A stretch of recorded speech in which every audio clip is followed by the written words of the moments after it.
If you're trying to figure out how to actually integrate AI, improve your platform, or make the dev experience better for your team, then InfoQ Dev Summit Boston 2025 might be worth checking out. It's 2 days in June focused on the real-world side of adopting these technologies. You'll hear from senior engineers who've already been through it, what worked, what didn't, and what they do differently. It's built for teams who want to move past being inspired and start taking action now. Join us this June 9th and 10th. Learn more at devsummit.infoq.com.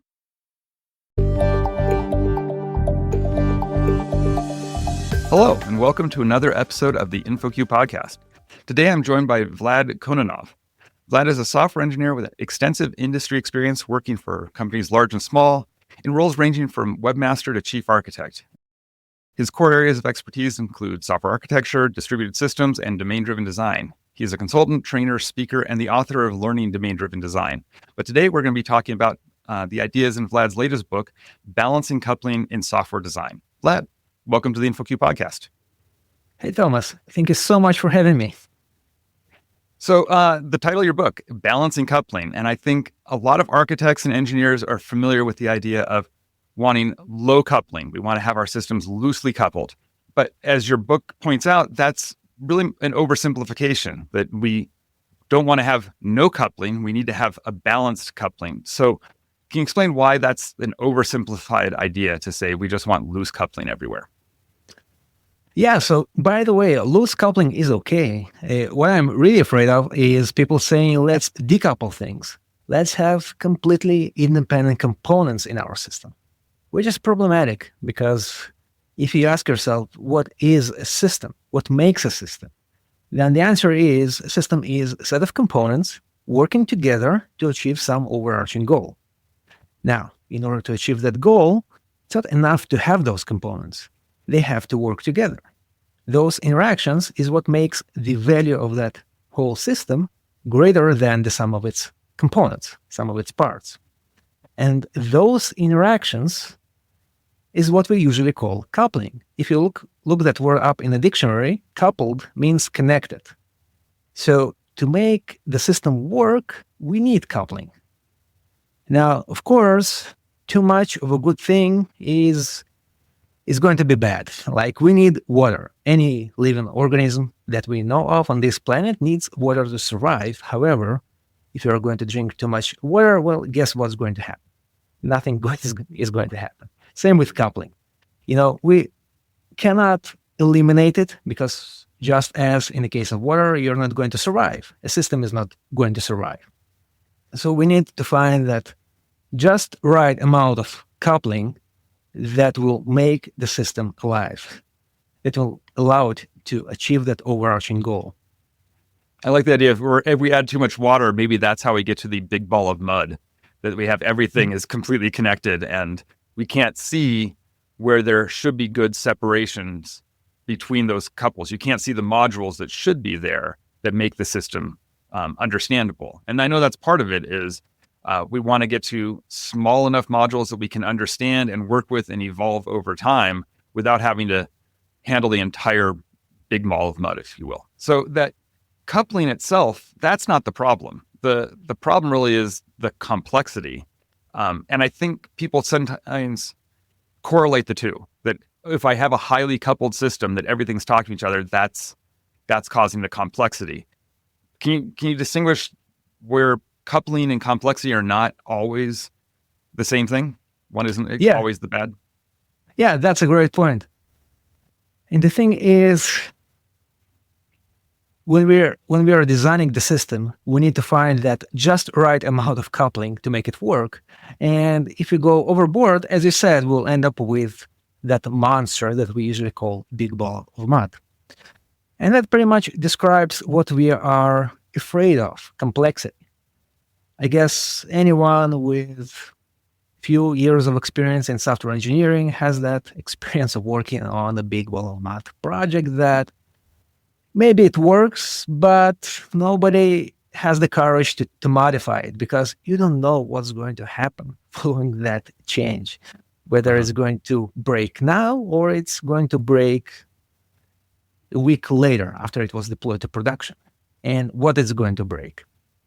And that's that relationship between an action and its outcome is my preferred way of describing complexity. If you're working on a system and you want to do something and you know exactly what's going to happen, that's not complexity. If you can ask someone and some other external expert knows what's going to happen, that's not complexity either. However, if the only way to find out the outcome of the thing you want to do is to do it and then observe what happens, then you're dealing with a system and that is complex. And that means that the design of that system makes those interactions much harder than we as people can fathom. We have our cognitive limits, our cognitive abilities. If you look at studies, they're not looking good, by the way. And it means that the design of that system exceeds our cognitive abilities. It's hard for us to understand what's going on there. Of course, it has something to do with coupling. However, it's not because of coupling, but because of misdesigned coupling. Yeah, and then I think your book talks about the idea of sharing too much knowledge, that coupling is where knowledge is being transferred. And so the idea of cognitive load being exceeded, the knowledge I have to have in order to troubleshoot this bug is I have to understand everything. Well, I can't understand everything and remember it all, so I'm just going to try and recreate it. And in order for me to try and recreate it, I have to have the full integration stack, right? I have to have everything running, be able to debug all the way through. And the flip side of that is somebody wants to be able to have that experience because they're used to having the big monolith, the big ball of mud. They're like, I don't understand it, so I'm going to just see what happens. Once they're working in microservices, then they get to, well, I can't actually step through the code once I send the request to the other. Oh, how do I know what happens? How do you help get people into that mindset of you're making it better, but it's a different shift of the paradigm, that you can't just run everything, but the benefit is you don't have to know about it once it goes past that boundary.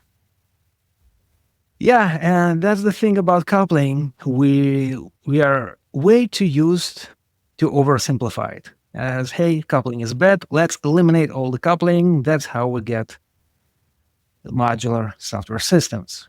However, if you look what happens when you connect any two components, when you couple any two components in a system, what happens beneath the surface, then you will see that coupling is not that simple. It's not unidimensional.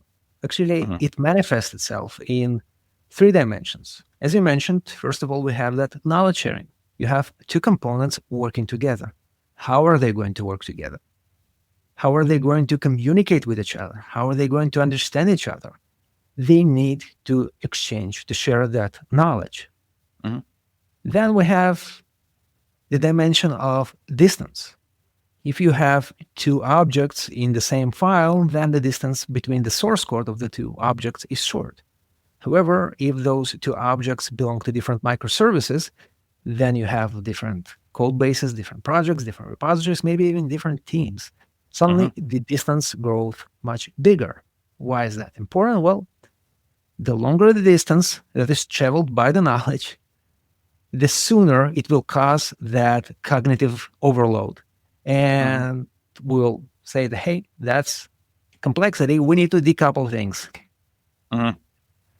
So distance is a very important factor when designing coupling. And the third dimension is dimension of time, of volatility, because, why do we care? We want to be able to change the system. We wanted to change its components, their behavior. Maybe we'll modify existing functionalities, maybe we'll add new ones. For that, we want to make sure that the coupling is just right. However, if that is not going to happen, maybe because the component is a part of a legacy system, or maybe the business is not interested in investing any effort in that specific area, then the effect of coupling is going to be much lower. So we better prioritize our efforts on other parts with higher volatilities.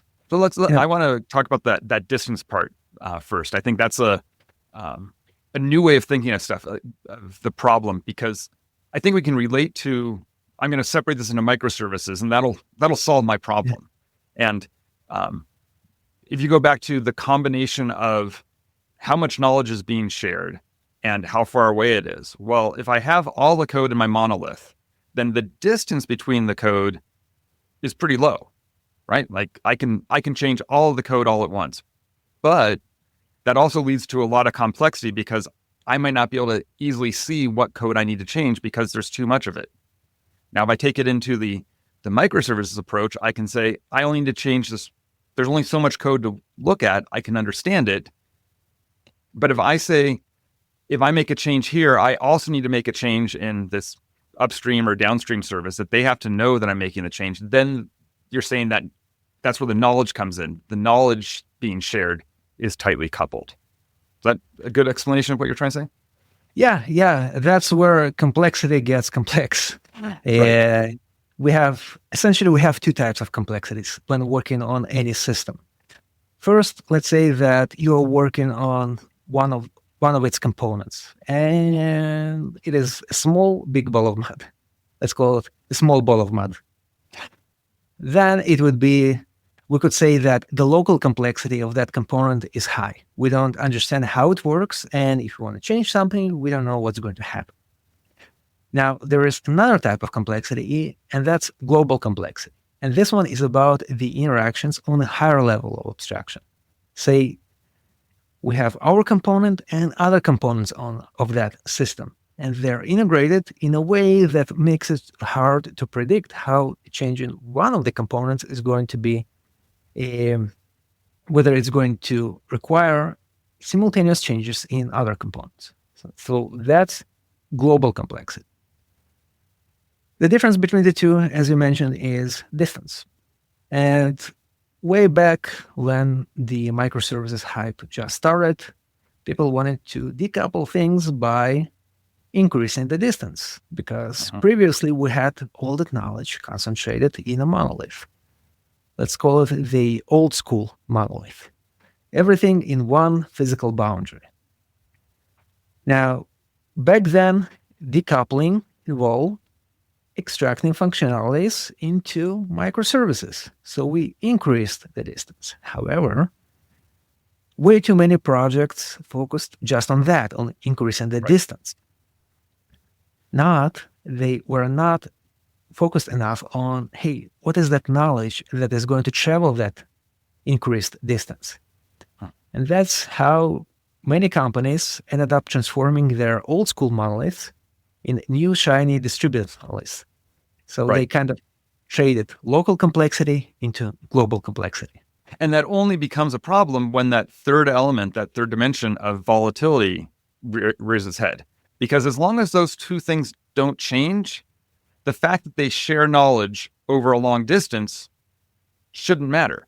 But if one of those has to make a change and it has to affect the other one, now you've got the distributed ball of mud problem that everything in two different services has to change. You've actually made the problem worse by going to microservices.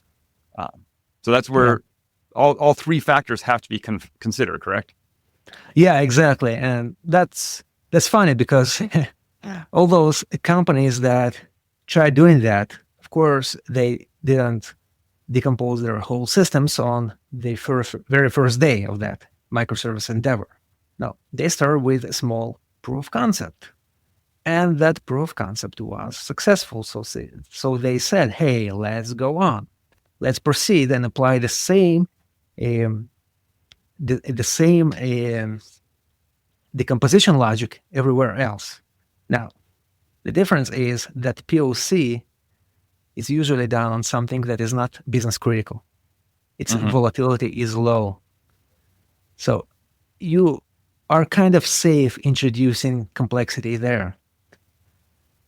So the mistake was taking those less business critical components, extracting them, and thinking that they will achieve the same result with other components of the system. And of course, once you step into that distributed big ball of mud area, well, suddenly microservices became evil and people started praising monoliths. Right. We didn't understand what we were doing. We didn't understand why we were trying to accomplish it. We thought the problem was everything's too close. We'll solve it by just moving it apart. But if you don't factor in, how is the knowledge changing? How is the volatility affected? Because that first one might work because it doesn't matter if they're close together in one monolith or separate. If there's no volatility, things aren't changing, doesn't matter where it lives.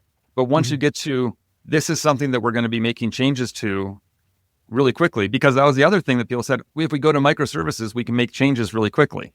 Yeah. And then they maybe make even more changes faster, but they run into all these issues that separate teams in separate modules and separate microservices are trying to change things all at once. And then they lead back to, we have to still have all this communication, or we have this major integration step that just, you weren't ready for it because you did the thing wrong. When you make them move to microservices, you have to consider all three factors. What is changing? And if I know it's going to change, what do I do differently then?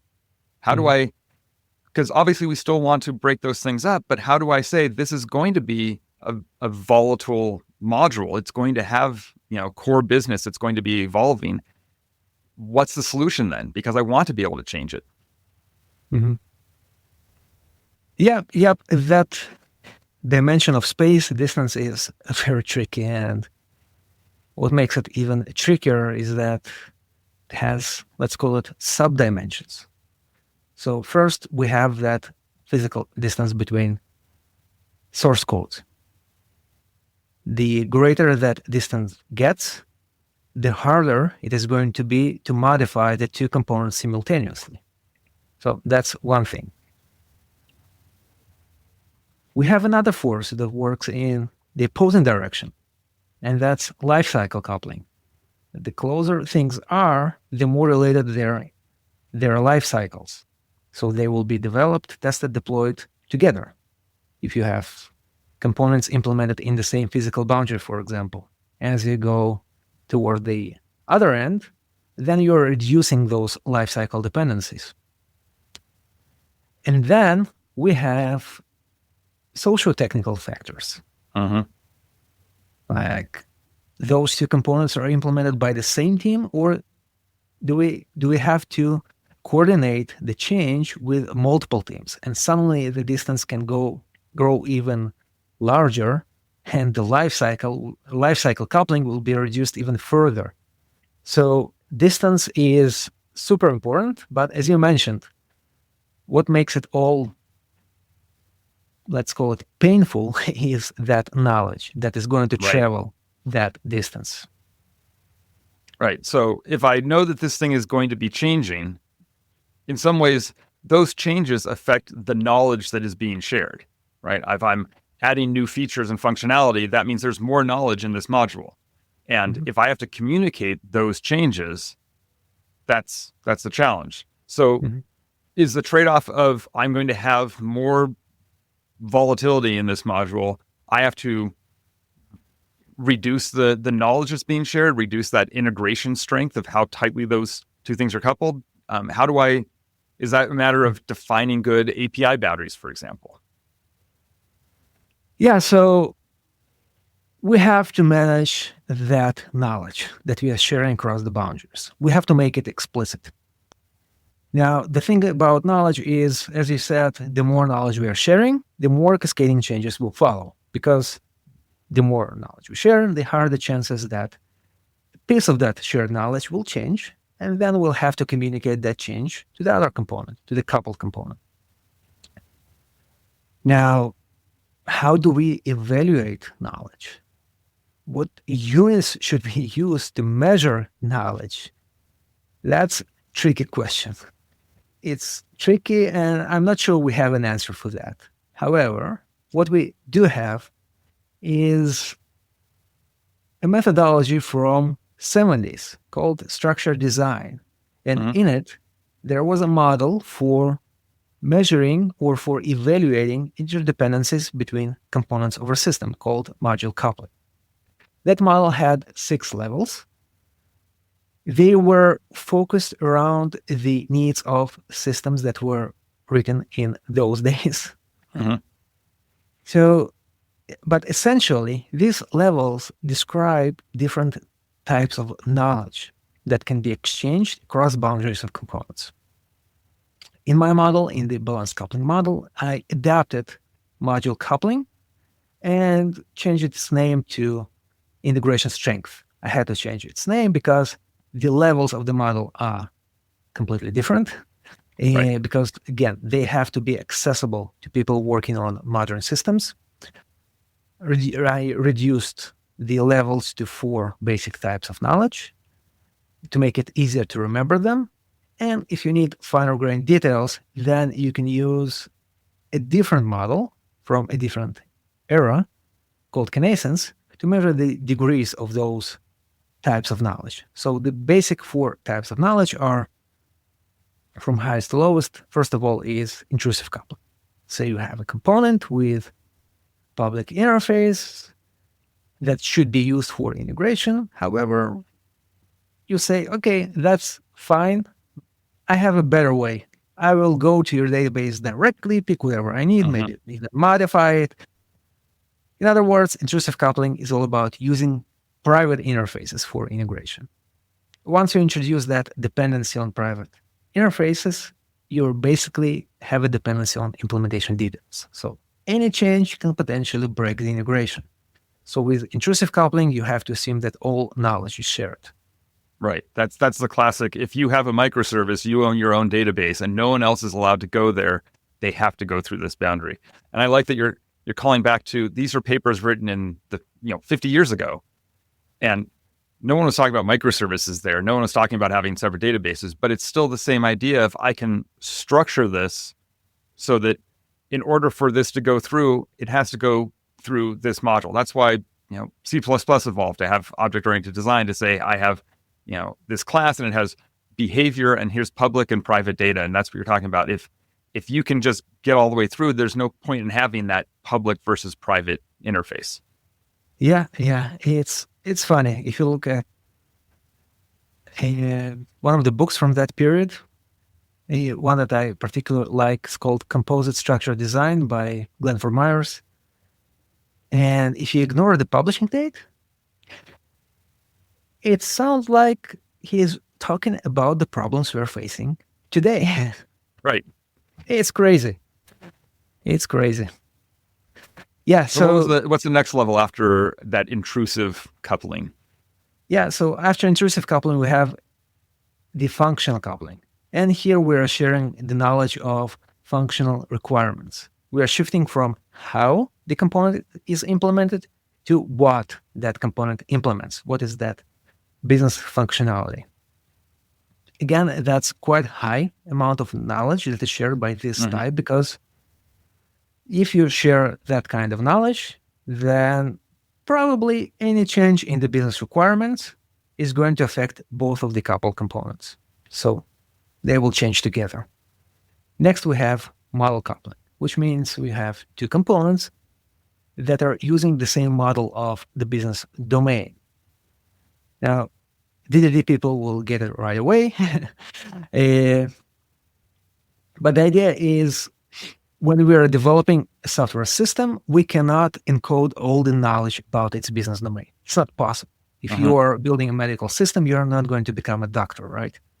Instead, what we are doing is we are building a model of that business domain that focuses only on the areas that are relevant for that actual system.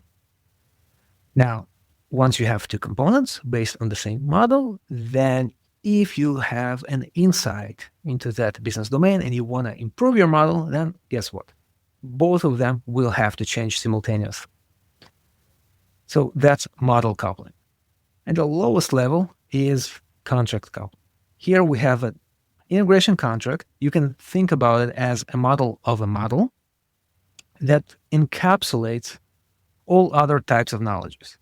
It doesn't let any knowledge of the implementation model outside of the boundary. That means you can evolve it without affecting the integration contract. You're not letting any knowledge of function requirements across the boundaries. And of course, you want to protect your implementation details. Right. So just to echo that back, if you're talking about, I'm going to have you said DDD people will get this right away. If I have a new invoice coming in that I want to pay, maybe I have a expense management system where somebody says, here's a new thing to pay. I'm going to submit it to the expense management system, and it has to go through an approval process to say, yes, it's approved. Then all the way at the end, we have our accounts payable for person who's going to log in and say, oh, I need to go pay this invoice. I have to pay the vendor, right? There's an invoice that flows all the way through the system.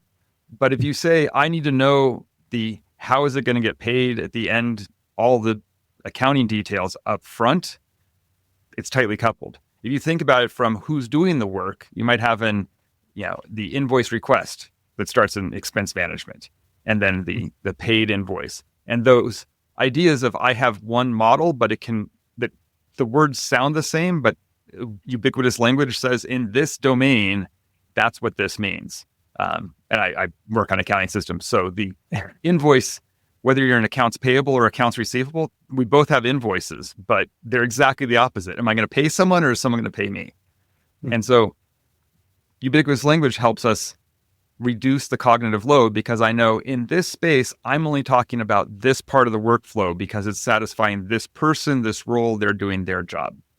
And so that's going to the levels of coupling you're talking about. The contract coupling says I'm going to hand off from here to the next, and I don't have to know what's going to happen a week from now with this, because once it leaves my boundary, I'm done with it. Mm-hmm. And the intrusive coupling is they're all editing the same database record and everybody knows about all the details. And somewhere above that is I have to know that there's this next workflow of pay the invoice versus submit the invoice, and everybody knows about those things. Is that a good example of how to see those different layers in there? Yeah, absolutely. Absolutely. And there are so many creative ways to introduce intrusive coupling. There are such interesting death-defying stunts we can pull. Mm-hmm. For example, maybe you're introducing not a dependency, but you rely on some undocumented behavior. Right. That's intrusive coupling. Maybe you're working in, let's say, in object-oriented code base, and a component that you are interacting with returns you an array or a list of objects. And then you can go ahead and modify it. And because it's a reference type, it's going to affect the internals of that component. So that's another creative example of intrusive coupling. By the way, a reader of the book sent it to me. And I was like, oh, why haven't I thought about it when I was writing the book? It's such a great example. Yeah, well, I think what you're describing is that's the difference between the local and the global complexity, right? Like we think about these as microservices. I'm going to separate big modules out, but the same problems occur within our code base. Because even if you're working in a monolith, you can structure, this is where people talk about modular monoliths, you can set up your code. So even if it's stored in one repository, you can make it easier to understand. And that gets to this class doesn't have to know about the 900 other classes that are in the project. I only know about the 10 that are close to me. Yeah, exactly. Yeah. And by the way, it brings us back to the topic of complexity, or rather the opposite of complexity. So if complexity is, if we're going to define it as the relationship between an action and its outcome, then modularity is the opposite. It's a very strong relationship between an action and its outcome. So if we want to design a modular system, we want to be able to know what we have to change. That's one thing. And the second thing is, once we make the change, what's going to happen? Mm-hmm. That I would say is the idea of modularity. Now, how can we do it? How can we achieve what you described? Let's say that you have a monolith that can be a big ball of mud, but it also can be a modular monolith. And the thing is, ideas are this. The core ideas are the same. You can increase the distance. You don't have to step away to step across its physical boundary. You can introduce this distance in form of modules within that monolith. You can put related things together, because if you, let's say you have one boundary with lots of unrelated things, And how can we define unrelated things? Things that are not sharing knowledge between them. So if they're located close to each other, then it will increase the cognitive load to find what we have to change there, right? So we can reduce the cognitive load by grouping related things, those components that have to share a knowledge, in logical groups, logical modules. And that's how we can achieve modular monoliths, which is, by the way, in my opinion, the first step towards decomposing the system into microservices, because it's way easier to fix a mistake once you are in the same physical boundary. Right. You're keeping the distance a little bit closer. You're separating it logically into separate namespaces, different directory structures, but you're not making a network call, right? That's definitely increasing the distance. You're not necessarily handing over to another team. You might be, but maybe it is still the same team just saying, hey, I want to be able to think about this problem right now, and I don't want to have to think about these other problems. And so let me just split the code. But that causes you as an architect designing this to say, what makes sense? What do I move around? Where am I having the problem understanding it? Because there's too much going on. There's too much local complexity. And let's look for that and figure out, how do I increase the distance a little bit so that the knowledge that's being shared stays within the things that are close. And you start looking for, have I introduced distance while not reducing the knowledge, right? That's what you're trying to do too, is have the knowledge transfer go down, that integration strength, when you're adding distance, right? Yeah, absolutely. We always want to reduce the integration strength. Want to always minimize the knowledge.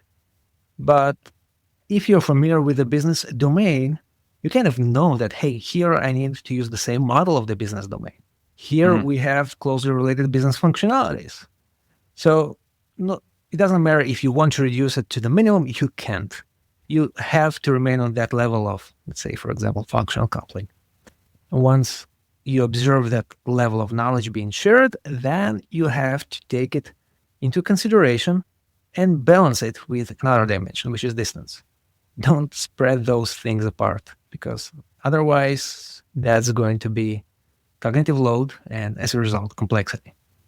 Right. And again, this is where the volatility comes into play. So if I'm focused on, let's go from our big ball of mud to having a more organized modular monolith, then I can look at, where are we seeing lots of changes? Where's the business evolving a lot, and where is it not? And so I can now focus on, if we're going to pull one service out, because let's say we actually have scaling needs, we need to make sure that this part of the system can grow up to 10 times the size, but the rest of it, we don't need to scale up as big. Those types of things you can look at, well, what's volatile? And then if you pull it out of that monolith, you say, I'm adding the distance. Have I reduced the knowledge to a safer coupling level? I haven't kept that high integration strength that you still know about my private methods and how to call my database, even though I pulled you out, because you haven't actually done anything to solve the volatility problem, right? Yeah, and volatility, initially, that it sounds like something simple, like the simplest dimension of the three. Oh my God, it's not. It's tricky.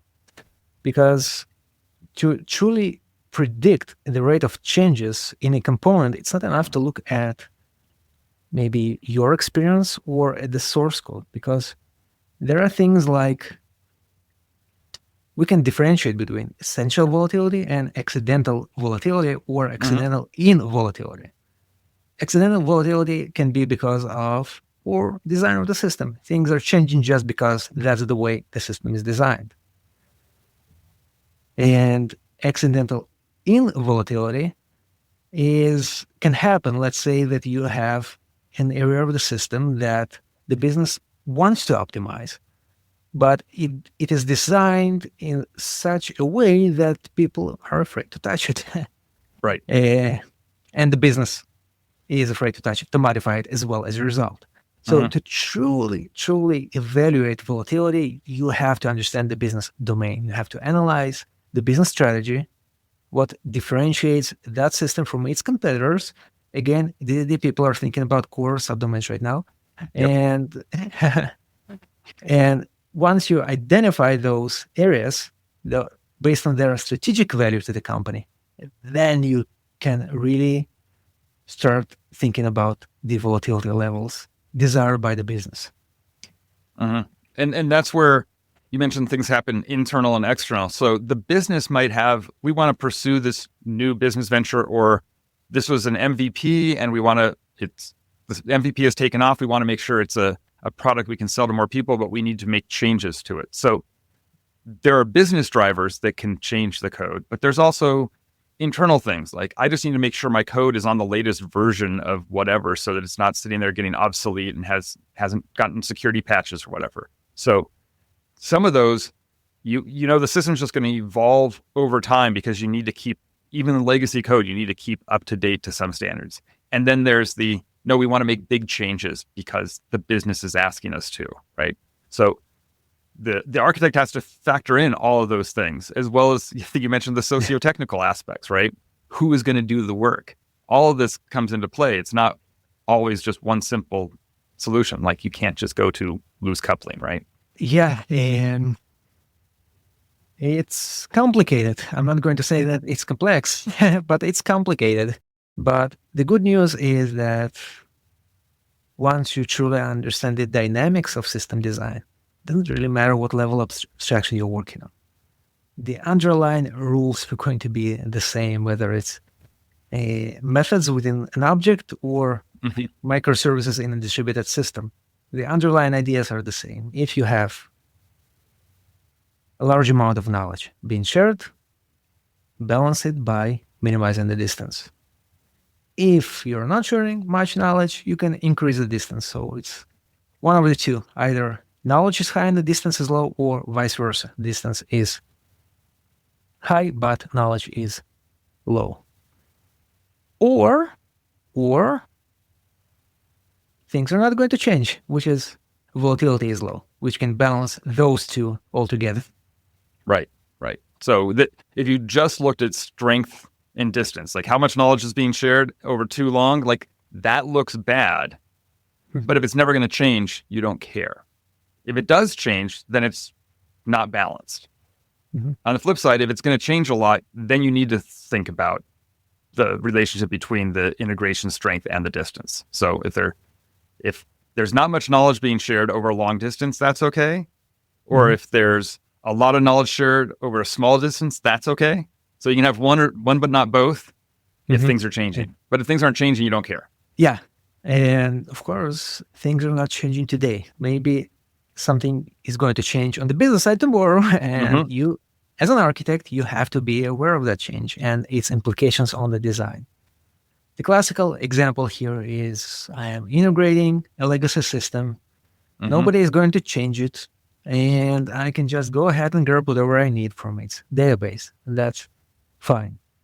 Another classic example is, again, DDD influence some functionality that is not business critical, but you have to implement it, which is usually in DDD where a lexicon is called a supporting subdomain.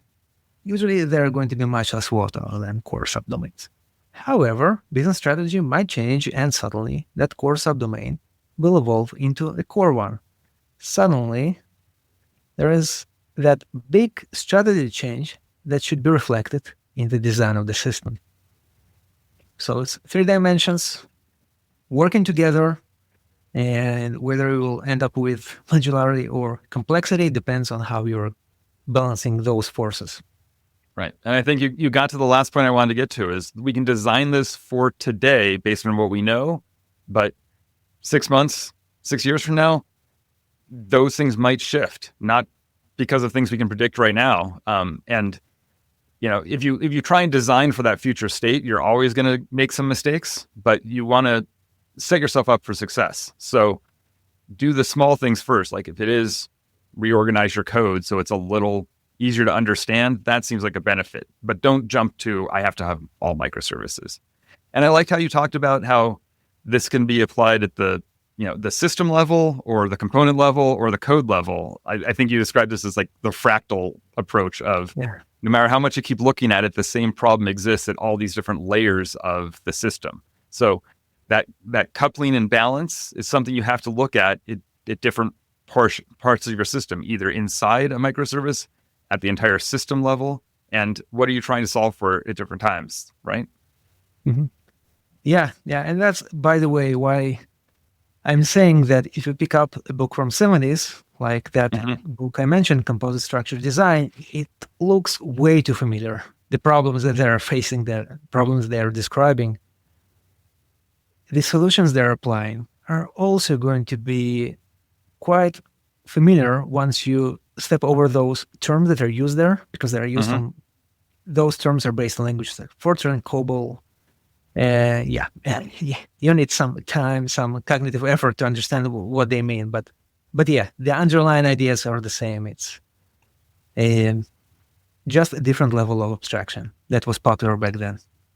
Not popular, that's all they had back then.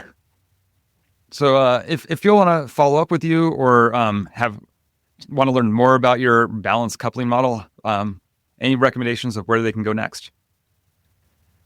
Yeah, so on social media aspect, I'm the most active on LinkedIn at the moment. I have accounts on other social networks like Blue Sky, Twitter, etc. Right now, LinkedIn is my preferred network. At the moment, I'm working on a website called coupling.dev. So if you're listening to this, I hope that it is already live and you can go there and learn some stuff about coupling.